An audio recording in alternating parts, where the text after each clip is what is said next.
لک الحمد یا اللہ، الصلاۃ والسلام علیک یا رسول اللہ صلی اللہ تعالی علیہ وسلم۔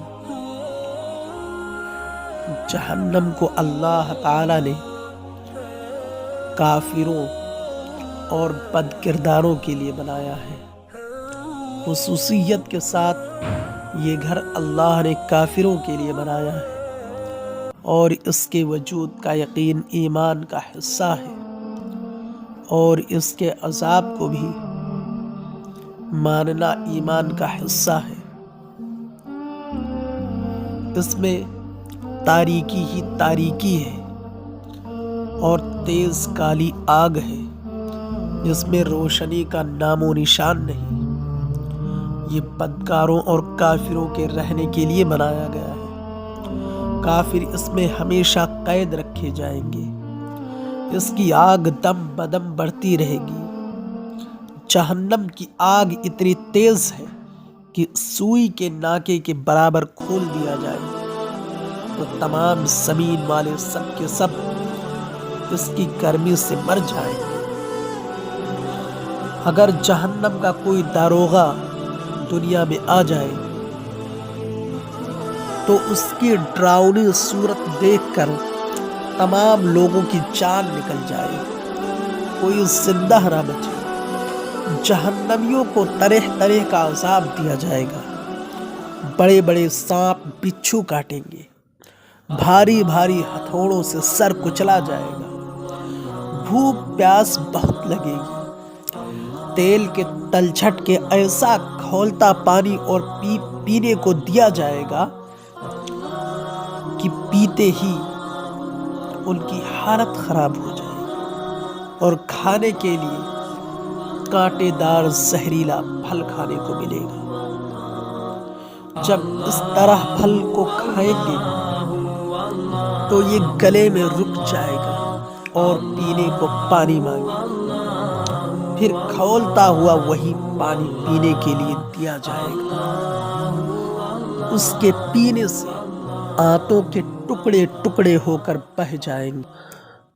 کفار جب عذاب سے عاجز ہو کر موت کی تمنا کریں گے اور موت بھی نہ آئے گی تو آپس میں مشورہ کر کے جہنم کے داروغہ حضرت مالک علیہ السلام کو پکار کر کہیں گے کہ اب اپنے رب سے ہمارا قصہ تمام کروا دو۔ حضرت مالک 1000 برس تک جواب نہ دیں گے۔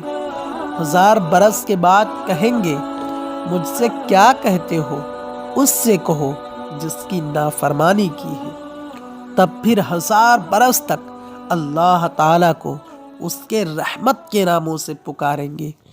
وہ 1000 برس تک جواب نہ دے گا۔ اس کے بعد فرمائے گا تو یہ فرمائے گا دور ہو، جہنم میں پڑے رہو، مجھ سے بات نہ کرو۔ اس وقت کفار ہر قسم کی خیر سے نا امید ہو جائیں گے اور گدھے کی طرح چلائیں گے، روئیں گے۔ پہلے آنسو نکلے گا، جب آنسو ختم ہو جائے گا تو خون روئیں گے۔ روتے روتے گالوں میں خندقوں کی طرح گڈھے پڑ جائیں گے۔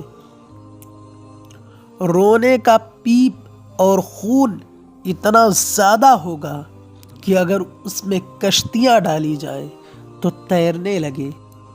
جہنمیوں کی شکل ایسی بری ہوگی کہ اگر کوئی جہنمی دنیا میں اسی صورت پر لایا جائے تو تمام لوگ اس کی بدصورتی اور بدبو کی وجہ سے مر جائیں۔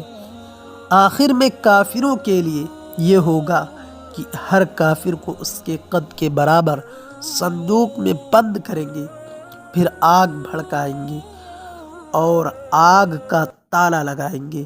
پھر یہ صندوق آگ کے دوسرے صندوق میں رکھا جائے گا اور ان دونوں کے بیچ میں آگ جلائی جائے گی اور اس میں بھی تالا لگا دیا جائے گا۔ پھر اسی طرح اس صندوق کو ایک اور صندوق میں رکھ کر آگ کا تالا لگا کر آگ میں ڈال دیا جائے گا۔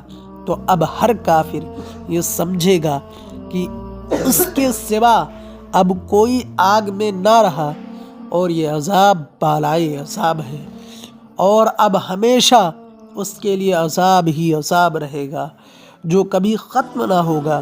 جب سب جنتی جنت میں پہنچ جائیں گے اور جہنم میں صرف وہی لوگ رہ جائیں گے جنہیں ہمیشہ وہاں رہنا ہے۔